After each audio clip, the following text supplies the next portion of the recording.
Hello YouTube, this is Morgan Airspeed Prime here with my next Legend of Korra video.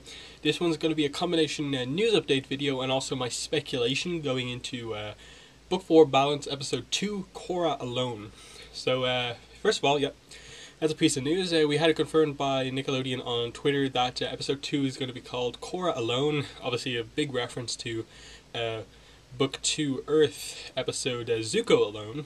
So that's a really cool kind of hint that more or less confirms what we've heard, that this episode's probably going to be completely Korra focused, and from what we hear it's going to be completely focused on Korra's journey over the past 3 years. I'll talk more about my speculation going into this when I finish the news, but other piece of news, probably the main piece of news, and that is there was another interview with the producer of the Legend of Korra video game on IGN. Link to the video is in the description. The video doesn't only cover Korra, so you have to skip to around 11 minutes into the video to see the Korra content, and even then I think you probably have to skip about 15 minutes in to actually see the news. So basically the reason they're promoting the game once again this time was to actually show off the villain of the game for the first time. So first of all, I'm going to show you a picture of him. His name is Hundun, H-U-N-D-U-N. Here's a picture of him.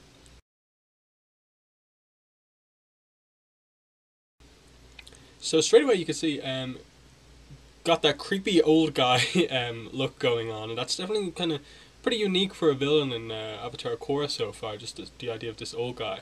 But then the producer went into a little bit more detail, explaining that he is basically an enemy of the Avatar, and in the past he fought one of the Avatars of the past. Obviously didn't say which one, but he did say something along the lines of something happened to him and it ended up that like his spirit was trapped in the spirit world or something like that. Again, he doesn't go into like the technicalities of the spirit world, which it is a confusing topic and you kind of need that, but what I take from it is that something happened and that the fight went into the spirit world. This guy separated from his body died, he remained on the spirit world, kind of like Iroh, and is effectively a spirit now. Because obviously Mike and Brian have confirmed that that's a thing. If you just let your spirit go into the spirit world, you live on as a spirit. And I assume you gain some sort of spirit powers, because this guy seems to have powers to control spirits, dark spirits. That's why you see where you fight spirits in the game, I assume, because he's controlling them. And potentially he has also the power to just control people.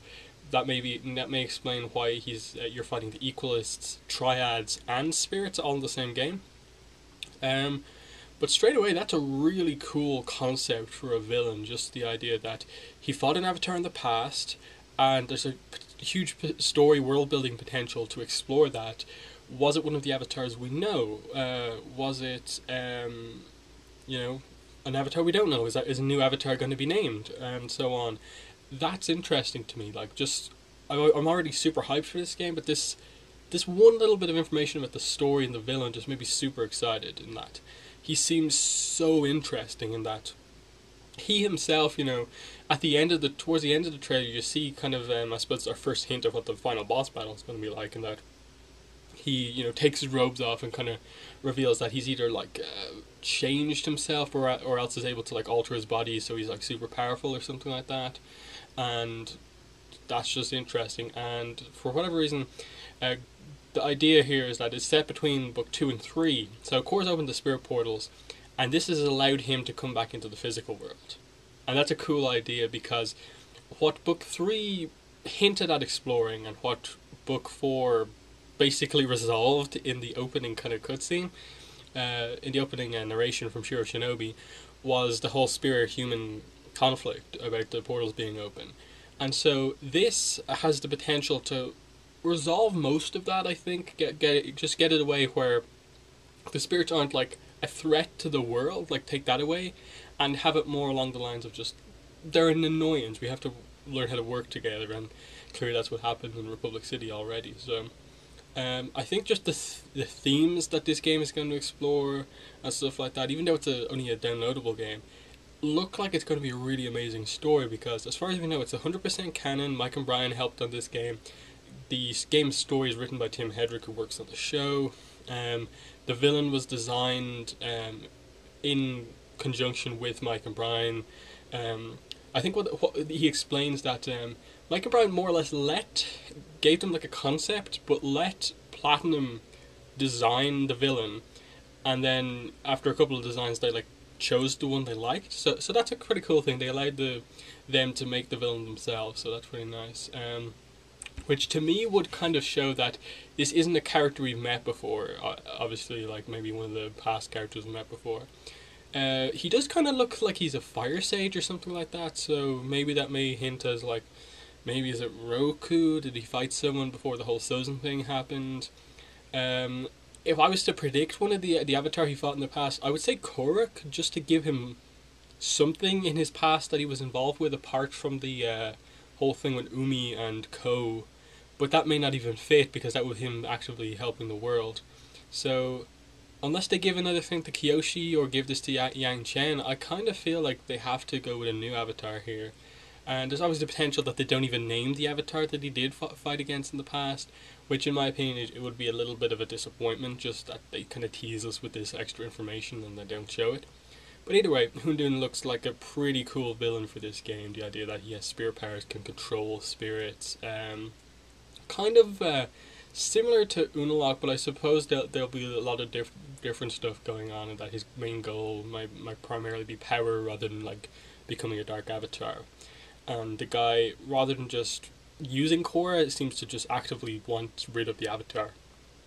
So that's pretty cool. I assume there's other aspects of the story we don't know yet, so that's going to be cool.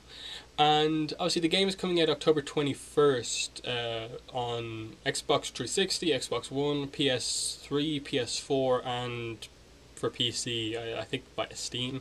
I don't really know about that, but yeah, they kind of confirmed a while back that it's October 21st and 22nd, with Xbox 360 and Xbox One getting on the 22nd and everything else on the 21st.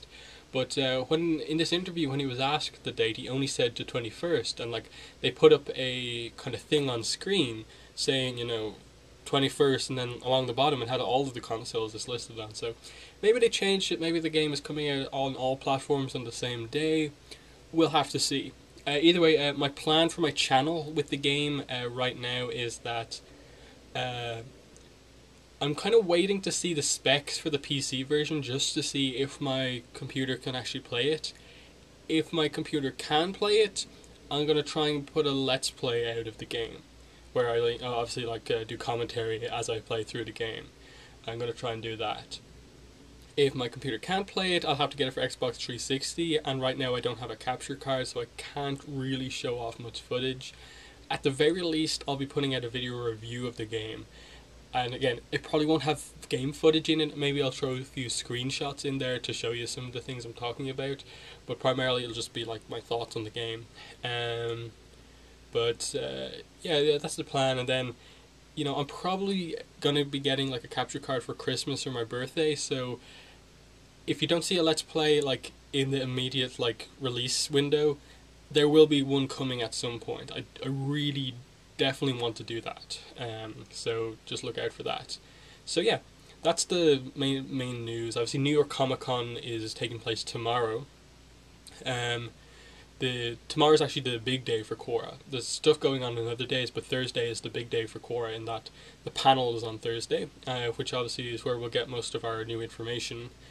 And I assume the panel is basically going to be the same way as Comic Con was. It'll be concept art for some of the new characters. They'll go over, Kuvira, maybe Batara Jr., some of the new character designs, given that the characters have changed, and they'll focus heavily on that.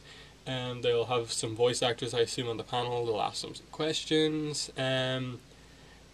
I assume Mike and Brian will maybe make some sort of a comment on the future of Avatar just to the crowd, because as far as we know, this is the last Korra panel that's going to be at a Comic-Con. I assume fan panels will continue, but in terms of an official Korra panel, this is going to be the last one. So they'll probably say something like that. And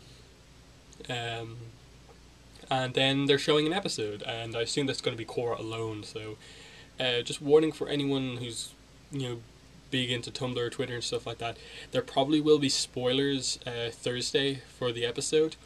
Luckily, I think the panel is actually on quite late. It's like 7:30 New York time, So for me, I think that's about 11 o'clock at night. So even if I managed to see some leaked version of the episode, I wouldn't be able to review it that day. So uh, I'm going to wait until the full version of the episode comes out, not like some bootleg version from the panel, to review it on Friday.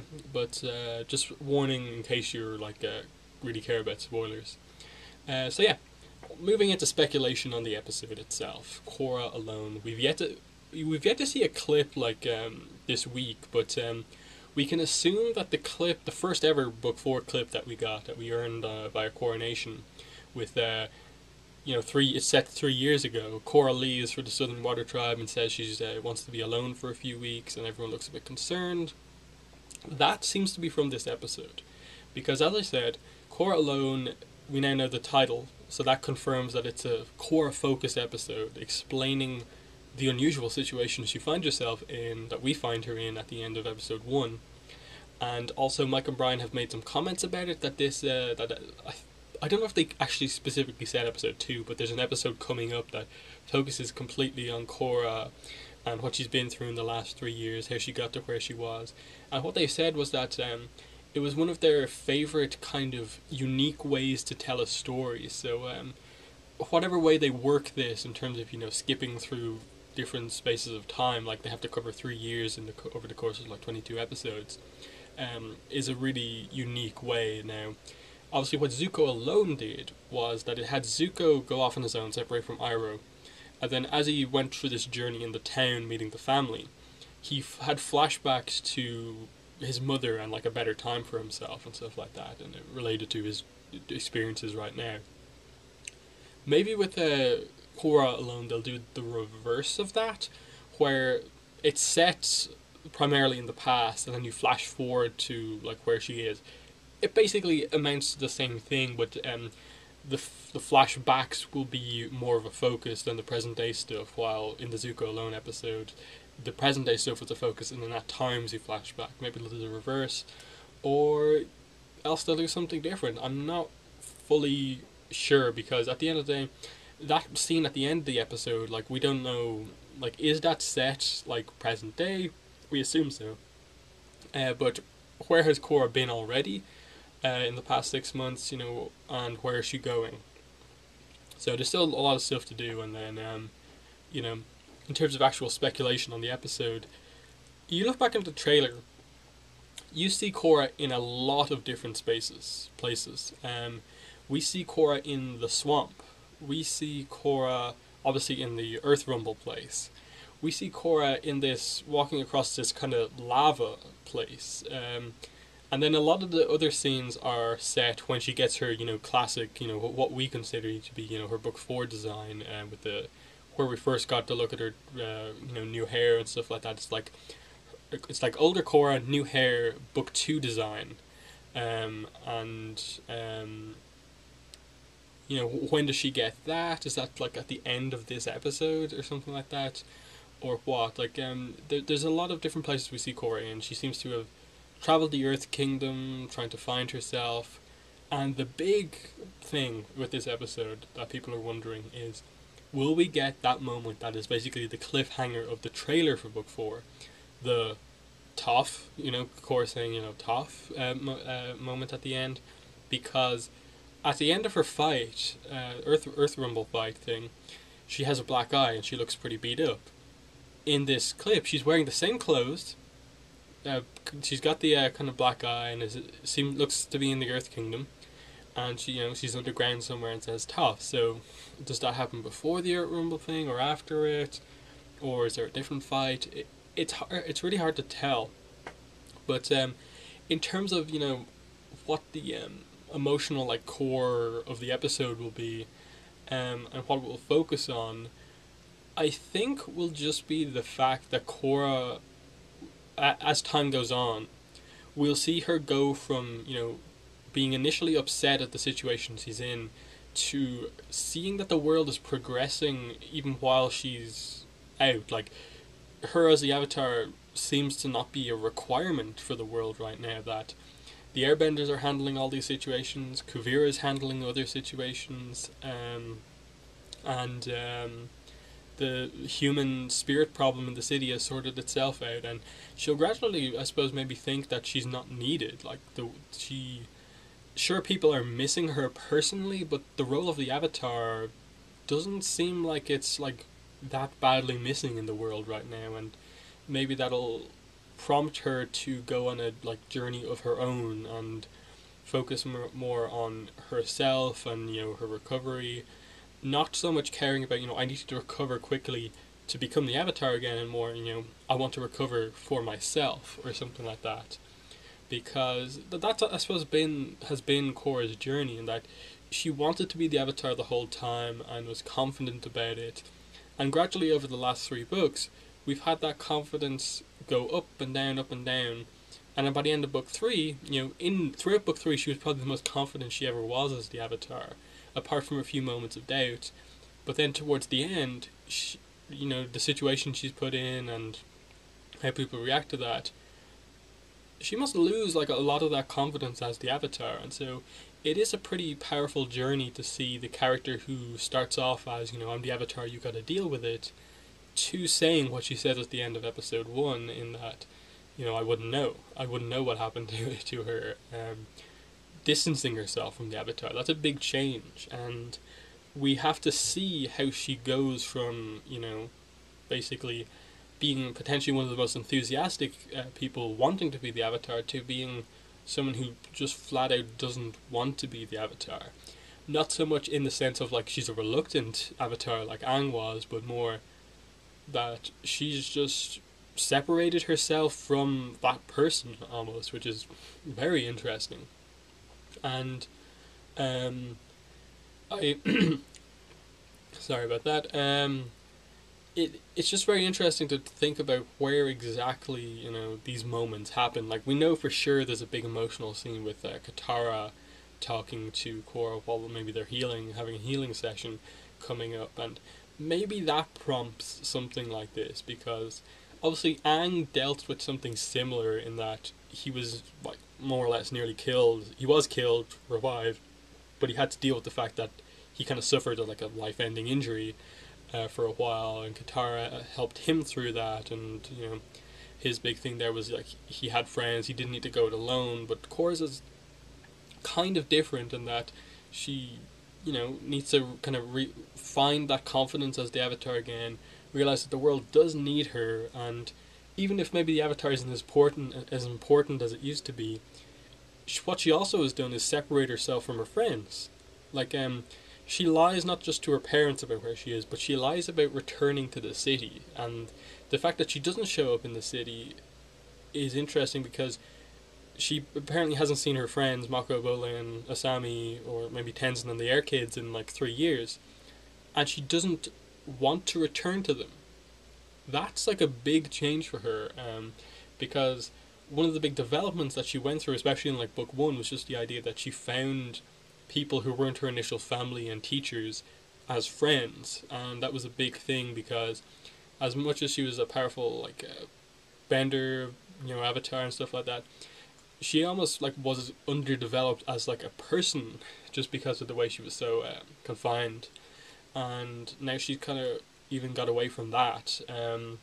So it looks to be like a fascinating episode in terms of like super focus on a character journey, and just what a character goes through to get to this situation we find her in. And I think it has the potential to be one of the best episodes of Korra we've seen so far. Because oftentimes early episodes of these books of Korra have been forgotten in the wake of like the super action-packed episodes towards the middle and end of the book. But I think Korra Alone, if it executes well on what the potential, it could be one of the most memorable episodes from this book, just because of how powerful it could be and stuff like that. And especially if there is a really clever way that they're telling this kind of journey over the course of 3 years, could be very interesting as well. And overall, it's just like, apart from her just going on this kind of journey to reconnect, you're not really sure why she's in the Earth Kingdom, why she's entering an Earth Rumble tournament. because it's clear that maybe she wants her bending powers back, but it's not necessarily to restore her power as the Avatar, just restore her powers full stop. Maybe she just wants to heal physically properly or whatever, but there's definitely some problems just in terms of, you know, her view on the world right now and the way she thinks of herself, and that's pretty emotional, and I'm very interested to see where it goes from here, but yeah, kind of rambling at this point, but yeah, that's been the news update and my speculation about Korra Alone. So definitely in the comments let me know what your thoughts are going into this episode. I'm really hyped up for this episode. I think it's going to be awesome. I kind of love flashback episodes, so if this goes the way I think it is, I'm going to love this episode. But I want to know what your thoughts are, so let me know in the comments. But yeah, thanks for watching this video, and bye.